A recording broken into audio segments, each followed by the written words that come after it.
श्री शिवाय नमस्तुभयम। दोस्तों, आप सभी लोग जानते हैं कि 24 सितंबर 2024 यानी मंगलवार के दिन पितृपक्ष की सप्तमी तिथि पड़ रही है दोस्तों। और यह वह मंगलवार है जो पितृपक्ष महीने में पड़ने वाला सबसे बड़ा मंगलवार सप्तमी तिथि है, क्योंकि यह पितृपक्ष महीने में पड़ रहा है। और आप सभी लोग जानते हैं कि पितृपक्ष का महीना 18 सितंबर से शुरू होकर 2 अक्टूबर तक चलेगा। गुरुजी ने कहा कि इस पितृपक्ष महीने का अपना एक अलग महत्व होता है। पितृपक्ष महीने में आपके पितर इस धरती पर आते हैं, और अगर हम उनको प्रसन्न करने के लिए कोई भी उपाय करते हैं तो वह आपसे प्रसन्न हो जाते हैं। तो दोस्तों, इस मंगलवार सप्तमी तिथि के दिन आपको यह उपाय अवश्य ही करना चाहिए। और दोस्तों, आप सभी लोग जानते हो, मंगलवार सप्तमी तिथि का अगर सबसे बड़ा कोई उपाय है तो वह 2 चुटकी काला तिल वाला उपाय है। तो दोस्तों, इस मंगलवार सप्तमी तिथि के दिन आप लोगों को इस 2 चुटकी काला तिल वाला उपाय को जरूर करना है। बहुत सारे लोग होंगे जिन लोगों ने इस उपाय को ना किया हो, मतलब पूरा साल निकल गया, उन्होंने किसी भी दिन इस 2 चुटकी काला तिल वाला उपाय को ना किया हो। पर दोस्तों, आपके पास एक आखिरी मौका बचा हुआ है, जो कि 24 सितंबर मंगलवार सप्तमी तिथि के दिन है। तो इस दिन आप लोगों को इस वाले उपाय को जरूर कर लेना है, भले ही आपने पूरे साल भर इस उपाय को ना किया हो। पर अगर आपने इस श्राद्ध पक्ष महीने की मंगलवार सप्तमी तिथि के दिन अगर इस वाले उपाय को कर लिया, तो आपको इस उपाय को करने का वह फल मिलेगा जिसकी आपने कभी कल्पना भी नहीं करी होगी। इसीलिए आप लोग इस वाले उपाय को एक बार जरूर कर लेना, ताकि आप लोगों के हाथ से यह मौका ना जा सके और आपको इस उपाय को करने का फल मिल सके। दोस्तों, यह उपाय पंडित जी ने अपनी अभी की ही शिव महापुराण की कथा में बताया है, जिस उपाय को आज हम आपको बहुत अच्छे से समझाने वाले हैं। इस वीडियो को देखने के बाद इस उपाय को समझने के लिए आपको कोई और वीडियो को देखने की जरूरत नहीं पड़ेगी। तो चलिए दोस्तों, उपाय को शुरू करते हैं। देखिए, यह इस पितृपक्ष महीने के मंगलवार सप्तमी तिथि के दिन यह इतना खास होता है, इतना महत्वपूर्ण होता है। देखा गया है कभी कभी बड़े बड़े पूजा पाठ अनुष्ठान से जो मनोकामना पूर्ण नहीं होते, वह पितृपक्ष महीने के दिन एक छोटे से उपाय करने से ही आपकी मनोकामना पूर्ण हो जाती है। और बहुत सारे लोगों ने इस उपाय को किया भी है और उनको इस उपाय को करने का फल भी जरूर मिला है। अगर आप लोग भी इस उपाय को करना चाहते हैं तो आप इस उपाय को पहले अच्छे से समझ लेना, सुन लेना, उसके बाद करना। आपको इस उपाय का फल जरूर मिलेगा। और इस उपाय को कर लेने से आपके घर में चाहे किसी भी प्रकार की दुख और समस्या क्यों ना चल रही हो, आपको उसका कारण भी नहीं पता है कि भाई यह समस्या किस कारण से चल रही है। उसका कुछ भी कारण हो सकता है, जैसे पितृदोष हो सकता है या किसी भी तरह का मंगल दोष भी हो सकता है। तो इस दिन आप लोगों को 2 चुटकी काला तिल वाला उपाय कर लेना है। यह एक ऐसा उपाय है जिस उपाय को अगर किसी विशेष दिन पर किया जाए तो भाई उस विशेष दिन का जो है वह तो हमें मिलता ही मिलता है। पर हमने उस दिन पर इस 2 चुटकी काला तिल वाला उपाय को किया है तो हमें उससे भी बड़ा फल मिलता है, और फल बहुत जल्दी मिलता है, क्योंकि आप इस उपाय को बहुत ही बड़े और विशेष दिन पर कर रहे हो। तो चलिए अब उपाय के बारे में बात करते हैं। लेकिन उससे पहले आप लोगों को यह जानना आवश्यक है कि आखिर यह उपाय किस समय करना है, किसको करना है और कैसे करना है। तो चलिए हम आगे आपको वीडियो में एक एक करके बता देते हैं।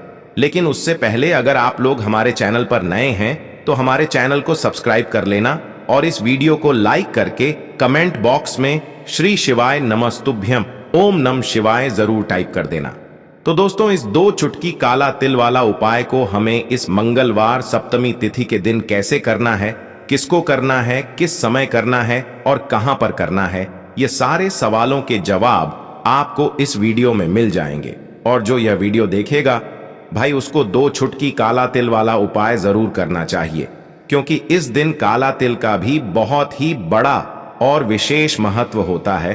और जब बात आ जाए 2 चुटकी काला तिल वाला उपाय की, तो यह सोने पे सुहागा वाली बात हो जाती है, और यह एक बहुत ही बड़ा उपाय हो जाता है इस मंगलवार सप्तमी तिथि का।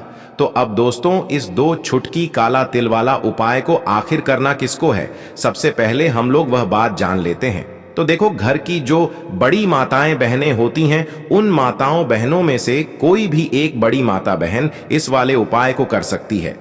और दोस्तों, अगर आप चाहे तो अपने घर में से सभी सदस्यों को भी इस उपाय को करवा सकते हैं। अगर किसी व्यक्ति की खुद की कोई मनोकामना है, खुद की कोई दुख और परेशानी है जो कि वह अपने लिए ही करना चाहता है, इस वाले उपाय को तो वह खुद अपने लिए भी कर सकता है। बाकी अगर कोई घर में से ऐसा है जो कि अपने पूरे घर परिवार की सुख और शांति के लिए यह वाला उपाय करना चाहता है, तो भाई वह भी कर सकता है। उसमें भी कोई दिक्कत वाली बात नहीं है। कहने का मतलब यह है कि इस उपाय को हर एक सदस्य भी कर सकता है और पूरे घर परिवार के सदस्य के लिए घर की बड़ी माताओं बहनों में से कोई एक माता बहन भी कर सकती है। माताएं बहनें अगर घर में उपस्थित ना हो या वह यह वाला उपाय ना कर पा रही हो, तो फिर घर का कोई बड़ा सदस्य भी इस 2 चुटकी काला तिल वाला उपाय को कर सकता है। चाहे फिर वह पुरुष ही क्यों ना हो, उसमें कोई भी दिक्कत वाली बात नहीं है। उसके बाद में दोस्तों, जो अगला प्रश्न निकल कर आता है वह यह आता है इस उपाय को लेकर कि आखिर इस उपाय को हमें किस समय करना है, सुबह के समय करना है कि शाम के समय करना है। तो देखो, इस वाले उपाय को आप लोग सुबह के समय भी कर सकते हो और शाम के समय प्रदोष काल में भी कर सकते हो। अब अगर आप पूछो कि भाई साहब सबसे उत्तम समय कौन सा रहेगा इस 2 चुटकी काला तिल वाला उपाय को करने का, तो हम आपसे बस यही कहेंगे कि इस उपाय को आप सुबह के समय करेंगे तो ज्यादा बेहतर होगा। बाकी अगर शाम के समय भी करेंगे तो भी अच्छा होगा, उसमें कोई भी दिक्कत वाली बात नहीं है। तो अब दोस्तों, जो अगली सबसे बड़ी और महत्वपूर्ण बात आती है वह यह आती है कि सुबह अगर हम उपाय को करेंगे तो हमें कितने बजे से ले कितने बजे तक के बीच में करना है, और शाम के समय प्रदोष काल में करेंगे तो हमें कितने बजे से लेकर कितने बजे के बीच में करना है। तो देखो, सुबह जितनी जल्दी हो सके आप उपाय को करने की कोशिश करना। बाकी अगर किसी कारणवश लेट भी हो जाओ, थोड़ी देर भी हो जाए, तो 10 या 11 बजे तक भी आप उपाय कर लेना, पर 12 बजे से ज्यादा देरी ना हो, ठीक है? इस बात का ध्यान रखना। उसके बाद में दोस्तों, अगर शाम के समय प्रदोष काल की बात करें, प्रदोष काल का जो समय होता है वह शाम के 6 बजे से शुरू हो जाता है। मतलब शाम के 6 बजे से लेकर 7 बजे के बीच का जो समय होता है, यह समय प्रदोष काल का समय होता है। इस उपाय को 7 या 8 बजे के बीच में भी कर सकते हो। मतलब शाम के 6 बजे से रात 8 बजे के बीच में आप कभी भी इस वाले उपाय को कर सकते हो। उसमें कोई भी दिक्कत वाली बात नहीं है। किसी कारणवश ना कर पाओ तो थोड़ा देरी से भी कर सकते हो, आपको उपाय का फल जरूर मिलेगा। देखिए, पितरों को अगर कोई व्यक्ति प्रसन्न कर लेता है, न अपने पितरों का आशीर्वाद प्राप्त कर लेता है, उसके जीवन में कभी भी धन की कमी नहीं रहती है। अब पीपल का जो पेड़ होता है, इसमें हमारे पितरों का वास होता है, त्रिदेव का वास होता है, ब्रह्मा विष्णु महेश का वास होता है, मां लक्ष्मी भी पीपल के पेड़ में वास करती हैं। शनिदेव को पीपल का पेड़ बहुत ज्यादा प्रिय होता है। आप समझ सकते हैं कि पीपल के पेड़ में अगर पितृपक्ष में यह उपाय आप करते हैं तो फिर आपके भाग्य को चमकने से कोई रोक नहीं पाता है। तो जो लोग चाहते हैं कि अपने जीवन में जल्दी से जल्दी धनवान बन जाएं, धन उनके पास आता रहे, उन्हें तो जरूर पितृपक्ष में किसी भी दिन पीपल के पेड़ से जुड़ा हुआ यह उपाय जरूर करना चाहिए, क्योंकि पितृ तो प्रसन्न होते ही हैं। मां लक्ष्मी की कृपा कभी भी आपके घर से दूर नहीं होती है। हमेशा माता लक्ष्मी का आशीर्वाद आपके घर पर बना रहता है। तो चलिए बात कर लेते हैं उपाय को किस तरह से आपको करना है। तो आपको लेना है 2 चुटकी काला तिल, जो कि पितरों को सबसे ज्यादा प्रिय होता है। काला तिल जो कि आपकी कुंडली से शनि दोष को भी दूर करता है। काला तिल जो आपके भाग्य को चमकाने का काम भी करता है। 2 चुटकी काला तिल लेना है, थोड़ा सा लेना है। आपको यहां पर गुड़ और लेना है गाय का कच्चा दूध। अगर गाय का कच्चा दूध ना हो तो जल आप ले लें। अब उस जल के अंदर आपको 2 चुटकी तिल डालना है, थोड़ा सा गुड़ डालना है, और यह मीठा जल लेकर आपको जाना है पीपल के पेड़ के पास। आपके घर के आसपास जहां भी पीपल का पेड़ हो वहां जाएं। सबसे पहले पीपल के पेड़ को प्रणाम करें, अपने पितरों का ध्यान करें और यह मीठा जल आप पीपल की जड़ में चढ़ाएं। यह उपाय सुबह के समय कोशिश करें कि 11 से लेकर अगर 12 बजे के बीच कर लेते हैं तो यह समय सबसे उत्तम होता है। पितरों की पूजा के लिए इस समय कर लें और अपने पितरों से क्षमा याचना जरूर करें। जो भी आपसे भूल चूक गई हो उसके लिए माफी जरूर मांगे, क्योंकि बहुत बार हमसे बहुत सारी गलतियां हो जाती हैं जिससे कि पितर हमारे नाराज हो जाते हैं। तो पी आए और आपको आशीर्वाद देकर ही जाएं। उनका आशीर्वाद आपको मिलेगा तो कभी भी घर में धन की कमी नहीं होगी, सुख की कमी नहीं होगी, क्लेश आपके घर में नहीं होगा। तो पितृपक्ष में यह एक उपाय जरूर करें, क्योंकि पीपल के पेड़ में हमारे पितरों का वास माना जाता है। पीपल का पेड़ जो होता है, जब भी आप पीपल के पेड़ से जुड़ा हुआ उपाय पितृपक्ष में करते हैं, वो भी काले तिल का उपाय कर लेते हैं तो सोने पर सुहागा ये उपाय हो जाता है। ऐसा समझ लीजिए कि आपके जो काम बहुत लंबे समय से अटके थे, नव काम भी आपके बन जाते हैं। जब पितृ प्रसन्न होते हैं तो पितृ नाराज हैं। इसका पता आप ऐसे लगा सकते हैं, घर में लगातार क्लेश बढ़ रहा है, या फिर पीपल का पेड़, छोटा पेड़ जो होता है, वह आपके घर में कहीं ना कहीं निकल कर आ गया है। रात में बच्चों को सोते सोते भूख या प्यास लगती है तो पितृ आपके नाराज हैं। कर्जे की समस्याएं जिस घर में बहुत ज्यादा बढ़ जाती हैं, उस घर में भी पितृदोष होता है। तो अपने पितरों को प्रसन्न करें और यह उपाय जरूर करें। कितनी बार करना है? एक बार कर लें, 2 बार कर लें, कितनी बार भी इस उपाय को आप कर सकते हैं। एक बार तो जरूर करना चाहिए।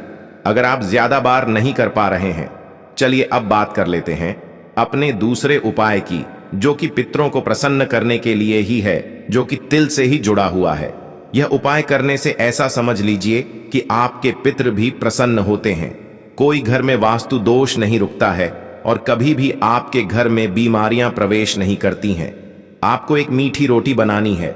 मीठी रोटी का मतलब है जो आटा आप मारते हैं उसमें थोड़ी सी शक्कर या गुड़ मिला लें और उस रोटी को, मीठी रोटी को बना लें, और उस मीठी रोटी के ऊपर थोड़ा सा आपको काला तिल रखना है।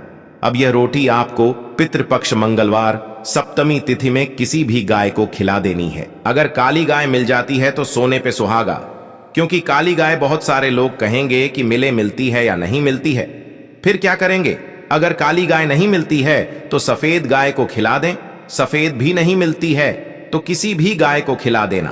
पितृपक्ष मंगलवार सप्तमी तिथि में इस उपाय को किसी भी समय कर लेना इतना चमत्कारी, इतना लाभकारी उपाय है। जिस व्यक्ति ने इस उपाय को किया है, पितृ तो प्रसन्न हुए ही हैं।